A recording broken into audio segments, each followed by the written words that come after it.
Hello friends, I'm your maths faculty from Cubulus Academy. We are learning about polynomials. Let us start with the third session without any delay. Happy learning. Friends, in the previous sessions, we learnt about degree, zeros, curves, parabolas, etc. I think it would be a good idea if we revise all of that quickly. So talking of degrees, degree का मतलब होता है highest power of x. अब ज़रूरी नहीं है polynomial x के terms में ही हो सकता है y यूज़ कर लें, z यूज़ कर लें, कुछ भी यूज़ कर सकते हैं. But this highest power decides whether the polynomial is linear, quadratic or cubic. Degree 1 is linear, degree 2 is quadratic and degree 3 is cubic. एक पॉलिनोमियल के ज़ीरोज़ वो होते हैं जिन्हें वेरिएबल की जगह या x की जगह रखने पे पॉलिनोमियल की वैल्यू ज़ीरो हो जाती है.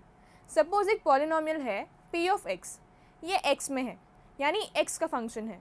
अब इस पॉलिनोमियल में x जहाँ जहाँ भी है उसकी जगह कोई नंबर रखने से अगर पॉलिनोमियल की वैल्यू ज़ीरो हो रही है तो वो नंबर इस पॉलिनोमियल का ज़ीरो है.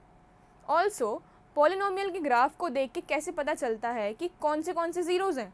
तो जहाँ जहाँ कर्व एक्स एक्सिस को कट करता है, ये ऐसा कह लो उससे क्रॉस होकर निकलता है, वहाँ ज़ीरोज़ होते हैं पॉलिनोमियल के. एक लीनियर पॉलिनोमियल का एक ही ज़ीरो हो सकता है, that is minus b by a. एक क्वाड्रेटिक पॉलिनोमियल के एक ज़ीरो हो सकता है, दो ज़ीरो हो सकता है एक भी ज़ीरो ना हो, बट दो से ज़्यादा ज़ीरो नहीं हो सकते. वैसे ही क्यूबिक इक्वेशन में पॉसिबल है एक भी ज़ीरो ना हो या एक ज़ीरो हो, दो ज़ीरोज़ भी हो सकते हैं एंड तीन ज़ीरोज़ भी हो सकते हैं, बट अगेन तीन से ज़्यादा नहीं हो सकते. इसलिए लीनियर पॉलिनोमियल का ग्राफ हमेशा एक्स एक्सिस को एक बार कट करता हुआ निकलता है और इसलिए हमेशा एक स्ट्रेट लाइन होता है. क्वाड्रेटिक का कर्व दो से ज़्यादा बार कट नहीं करेगा एक्स एक्सिस को, क्योंकि एट मोस्ट टू ज़ीरोज़ ही पॉसिबल है. एंड क्यूबिक का ग्राफ तीन से ज़्यादा बार कट नहीं कर सकता एक्स एक्सिस को, since at most three zeros are possible. अब आगे बढ़ते हैं. You have already seen that 0 of a linear polynomial ax plus b is minus b by a. We will now try to answer the question raised regarding the relationship between zeros and coefficients of quadratic polynomials. So for this, let us take a quadratic polynomial, say p of x is equal to 2x square minus 8x plus 6. In the previous classes, you have learned how to factorize quadratic polynomials by splitting the middle term. So here we need to split the middle term minus 8x as a sum of two terms whose product is 6 into 2x square, that is 12x square. क्योंकि हमारा polynomial है p of x is equal to 2x square minus 8x plus 6. So we write 2x square minus 8x plus 6 equal to 2x square minus 6x minus 2x plus 6.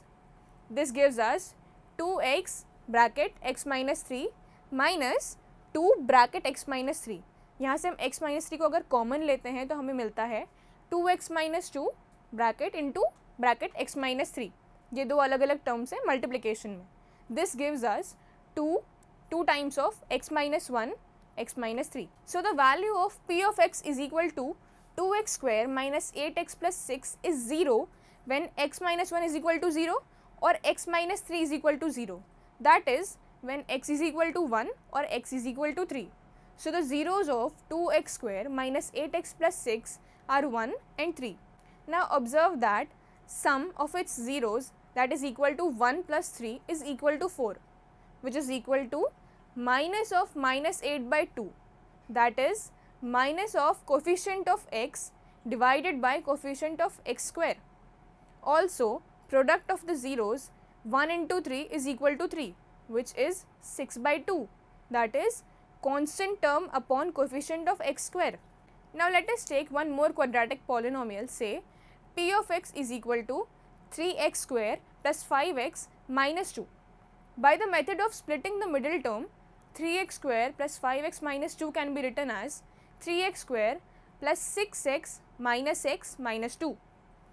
Then it can be written as 3x into x plus 2 minus 1 into x plus 2, which is equal to 3x minus 1 multiplied by x plus 2. Hence, the value of 3x square plus 5x minus 2 is 0 when either 3x minus 1 is equal to 0 or x plus 2 is equal to 0. That is when x is equal to 1 by 3 or x is equal to minus 2. So the zeros of p of x is equal to 3x square plus 5x minus 2 are 1 by 3 and minus 2. Again observe that sum of the zeros is equal to 1 by 3 plus minus 2 is equal to minus 5 by 3. That is again equal to minus of coefficient of x divided by coefficient of x square, and product of zeros is equal to 1 by 3 into minus 2, that is minus 2 by 3, that is equal to constant term divided by coefficient of x square in the equation. So you can see that there is a pattern, that sum of the zeros is equal to minus of coefficient of x upon coefficient of x square, and the product of zeros is constant term upon coefficient of x square. In general, if alpha and beta are the zeros of the quadratic polynomial p of x is equal to ax square plus bx plus c, where a is not equal to 0, then you know that x minus alpha and x minus beta are the factors of p of x. Ax square plus bx plus c can be written as k times x minus alpha and x minus beta, where k is a constant.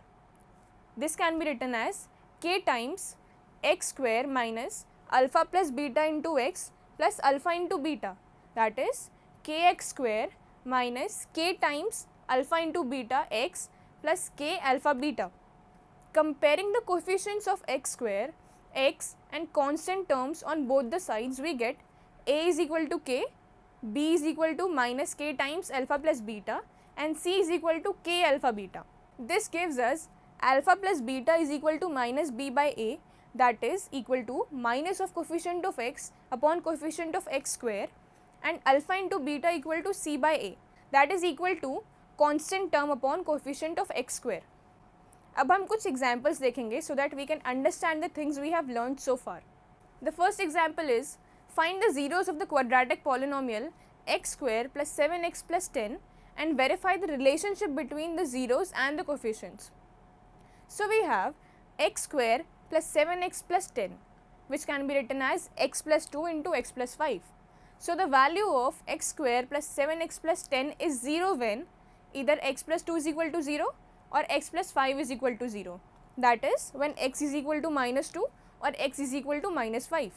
Therefore, the zeros of x square plus 7x plus 10 are minus 2 and minus 5.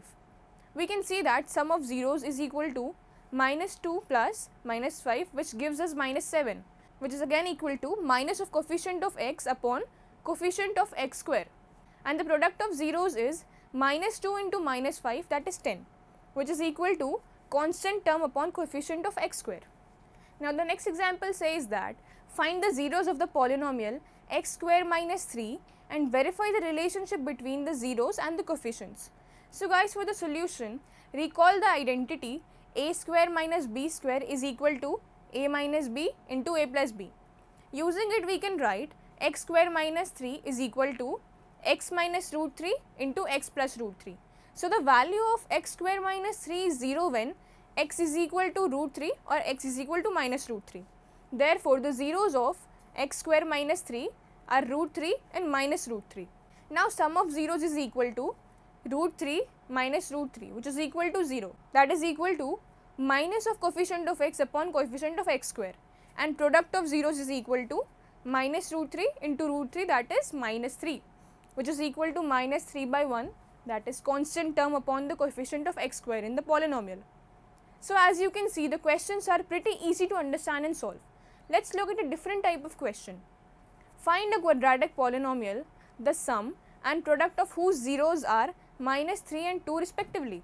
Now let the quadratic polynomial be ax square plus bx plus c and its zeros be alpha and beta.